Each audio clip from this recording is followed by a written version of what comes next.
प्राचीन समय की बात है। रेगिस्तान में महाराज रणधीर सिंह का राज्य था। दूर दूर से लोग उनके किले और उसकी भव्यता देखने आते थे, लेकिन किले से भी ज्यादा चर्चित थी उनकी पुत्री राजकुमारी विशाखा। विशाखा न केवल सुंदर थी, बल्कि अपनी चतुराई, साहस और बुद्धिमत्ता के लिए भी जानी जाती थी। उसके सौंदर्य की प्रशंसा दूर दूर तक फैली हुई थी। राजा, महाराज और यहां तक कि पराक्रमी योद्धा भी उसकी सुंदरता और वीरता की कहानियां सुनते और प्रभावित होते थे। विशाखा का मन, हालांकि राजमहल की खुशियों के बीच चिंता से भरा था। उसकी चिंता का कारण था राज्य का सबसे बड़ा दुश्मन भैरवनाथ। भैरवनाथ एक शक्तिशाली तांत्रिक था, जिसने काले जादू की शिक्षा पाई थी और अपनी काली शक्तियों से पूरे राज्य को आतंकित कर रखा था। वह एक ऐसा व्यक्ति था जिसकी एक नजर से पत्थर भी पिघल सकता था। उसने कई वर्षों से महाराज रणधीर सिंह के राज्य पर अपनी बुरी नजरें जमा रखी थीं, और अब उसकी महत्वाकांक्षा थी कि वह राजकुमारी विशाखा से विवाह करे। वह जानता था कि विशाखा से विवाह करने से उसकी शक्तियां और भी प्रबल हो जाएंगी और वह पूरे राज्य पर शासन कर सकेगा। राजकुमारी विशाखा का मन इन दिनों अत्यधिक चिंतित था। उसकी सखी नैना, जो उसकी सबसे विश्वस्त सहेली थी, विशाखा के मन की हर चिंता को समझती थी। नैना न केवल एक विश्वास पात्र थी, बल्कि उसकी सुरक्षा और खुशियों का भी ध्यान रखती थी। राजमहल के विशाल बगीचों में दोनों अक्सर घूमते घूमते अपनी मन की बातें साझा करती थीं। नैना जानती थी कि विशाखा का दिल कितना मजबूत और साहसी है, लेकिन तांत्रिक भैरवनाथ के आतंक ने उसे भी चिंतित कर रखा था। एक दिन विशाखा और नैना महल के बगीचे में बैठी थीं। सूरज ढल रहा था और आसमान की लालिमा पूरे महल को एक सुनहरे किले की तरह चमका रही थी। नैना ने देखा कि विशाखा की आंखों में चिंता की लहरें उभर रही थीं। क्या सोच रही हो विशाखा? नैना ने धीरे से पूछा। तांत्रिक भैरवनाथ की बातों ने मुझे बेचैन कर रखा है, विशाखा ने कहा। वह हम पर कब और कैसे वार करेगा इसका कुछ पता नहीं चलता। पिता ने उसे कई बार हराया है, लेकिन उसकी काली शक्तियां इतनी मजबूत हैं कि उसका अंत नहीं हो पाता। नैना ने उसे सांत्वना दी, लेकिन वह भी जानती थी कि तांत्रिक के पास असीमित काली शक्तियां थीं और उससे सामना करना इतना आसान नहीं था।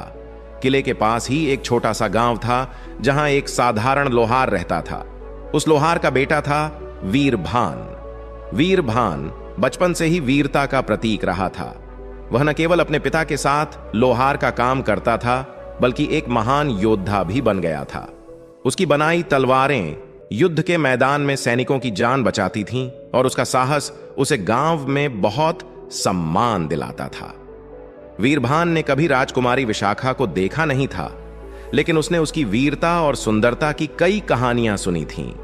उसका दिल विशाखा के प्रति सम्मान और श्रद्धा से भरा हुआ था। उसने निश्चय कर लिया था कि जब भी जरूरत पड़ेगी, वह राजकुमारी की सुरक्षा के लिए अपनी जान भी दांव पर लगा देगा। राजमहल में एक दिन खबर फैली कि तांत्रिक भैरवनाथ ने फिर से महाराज को धमकी दी है कि अगर राजकुमारी से उसका विवाह नहीं हुआ तो वह राज्य को अंधकार में धकेल देगा।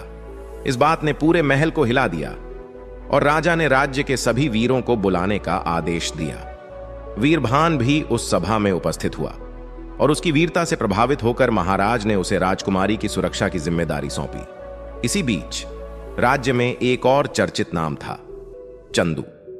चंदू कोई साधारण चोर नहीं था। वह अपने दिमाग और चालाकी के कारण मशहूर था।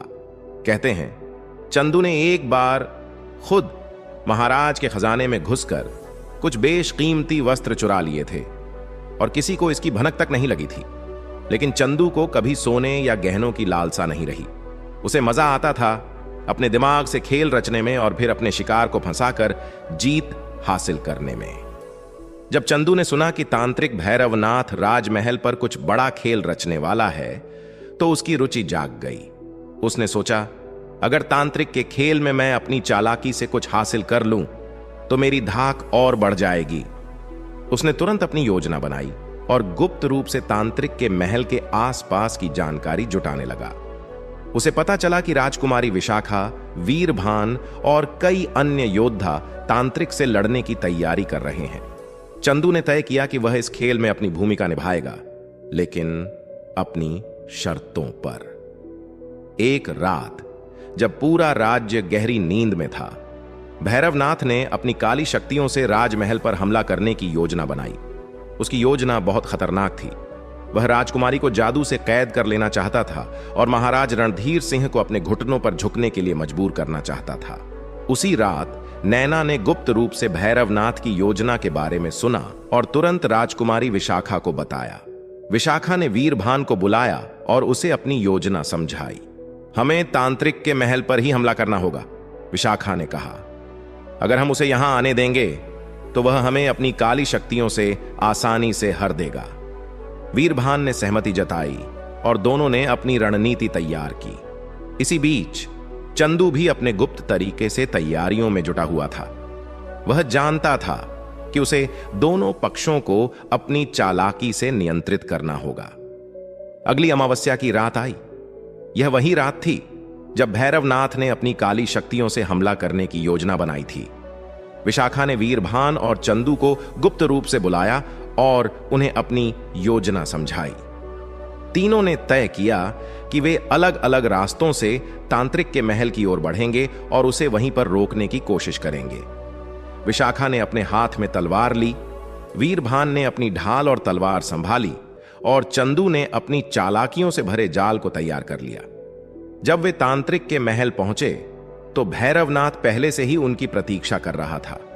उसने अपनी काली शक्तियों का प्रयोग करते हुए राजकुमारी विशाखा को एक जादुई आईने में कैद करने की कोशिश की। वह आईना ऐसा था जिसमें जिसने भी अपनी परछाई देखी वह हमेशा के लिए उस आईने में कैद हो जाता। भैरवनाथ ने सोचा था कि वह विशाखा को आईने में कैद कर अपने साथ ले जाएगा। जब भैरवनाथ ने अपनी काली शक्तियों से विशाखा को कैद करने की कोशिश की, तब वीरभान ने अपनी तलवार से उसकी काली मूरत को तोड़ दिया। इस वार ने भैरवनाथ को विचलित कर दिया और वह डर गया। उसे लगा कि अब वह वीरभान की तलवार से नहीं बच सकता और वह वहां से भागने लगा। लेकिन चंदू ने चालाकी से भैरवनाथ का जादुई आईना उठा लिया और अचानक उसे भैरवनाथ के सामने कर दिया। भैरवनाथ ने सोचा नहीं था कि उसकी ही चाल उसके खिलाफ इस्तेमाल होगी। जैसे ही उसने उस जादुई आईने में अपनी परछाई देखी, वह खुद ही उसी आईने में कैद हो गया। जब वीरभान और विशाखा वहां आए तो तांत्रिक को आईने में कैद देखकर वे अचंभित हो गए। चंदू की चतुराई ने उन्हें बचा लिया था।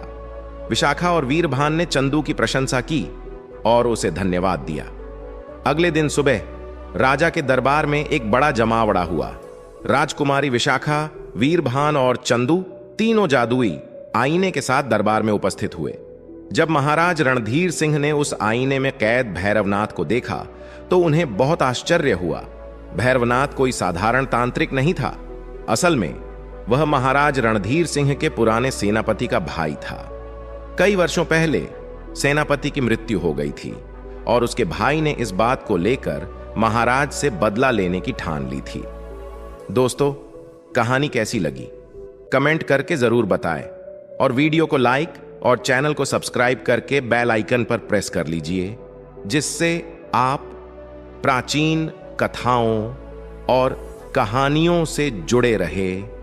ओम नमः शिवाय।